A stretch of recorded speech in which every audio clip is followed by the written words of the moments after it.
My hero, my hero. My Hero Academia Season 7 is starting to do big things, and I was talking a lot of shit about it. I'm not going to lie. I've been talking shit about the series because it is such a roller coaster ride, full of ups and downs, but Season 7, they are doing it right. In episode 16, we get all of the villains back together, and they're coming in hot.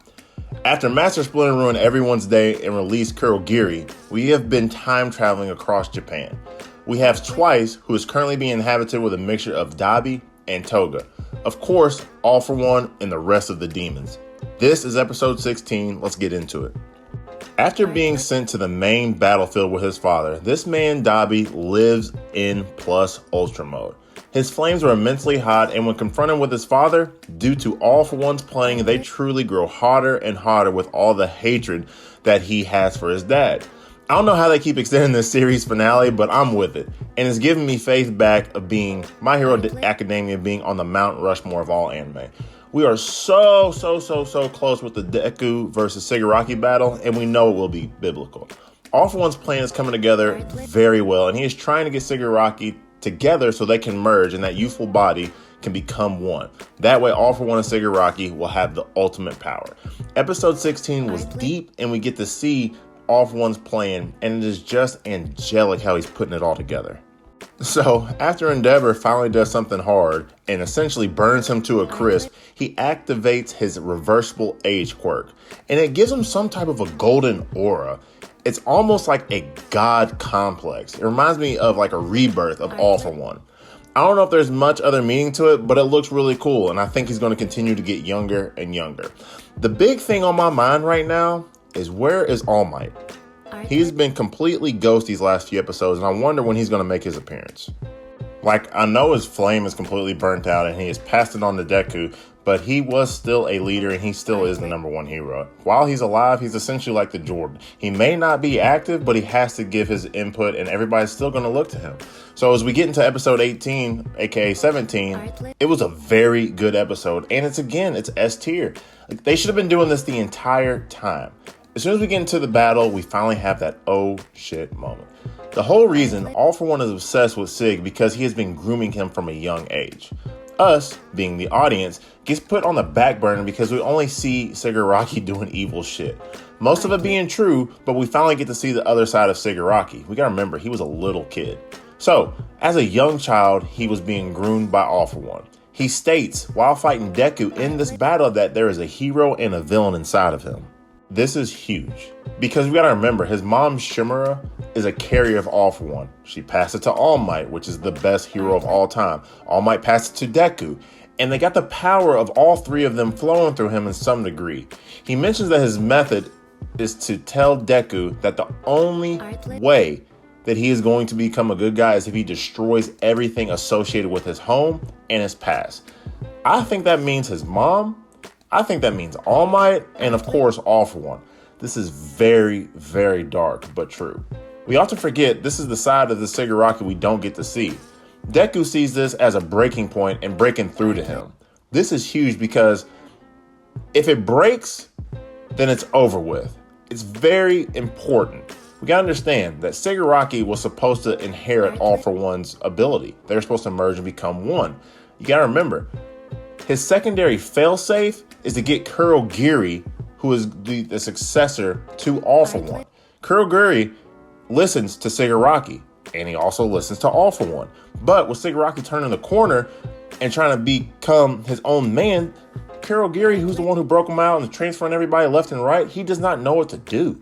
He is confused. Does he listen to All For One or does he listen to Shigaraki? He's supposed to keep Sig safe. Shigaraki, being his own person, has Kurogiri in a very crazy situation.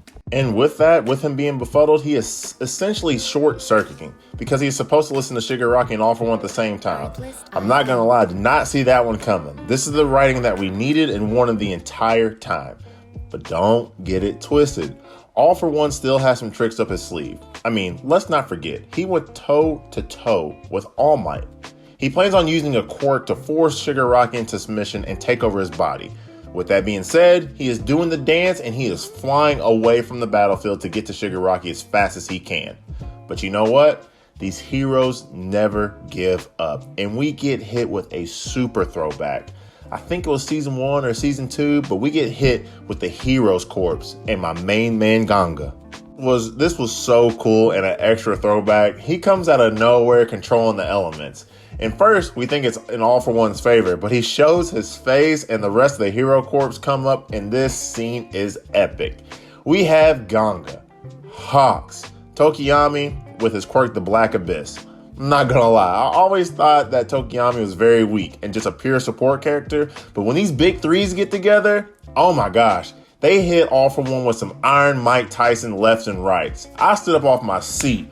This shit is getting good, and I am hyped for the big finale battle. And as we roll into episode 18, things are looking more grim and grim and grim.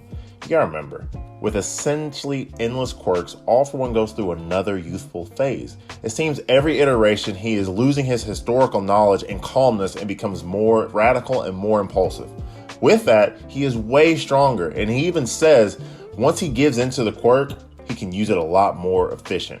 I don't know if that's a good or a bad thing, but regardless, he is shining. Season 7 has finally shined the light on the Demon Lord, showing how smart he is, why he's the strongest, and he is doing whatever it takes. Also, we're coming upon a big spoiler, so there's your heads up.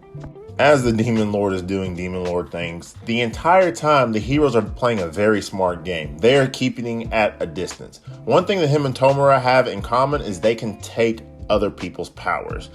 Well, here's your spoiler. He takes Hawk's power. It's at the closing scene and it is dark. He knows there isn't any hope. The heroes have failed again and again, and it is just too much without a world without All Might. All For One is fighting and beating these heroes' ass. And then on the side, he is looking up and he sees helicopters with cameras, and he wants them to understand that they are hopeless. This also comes without him merging bodies with Tomura. If and when they link, it is going to be game over. This is how you're supposed to do an anime. All For One is the greatest villain in this dynasty. But let's get back to it. So I got ahead of myself, but we got to back it up a bit. We have to give it up to the boy Shinzu.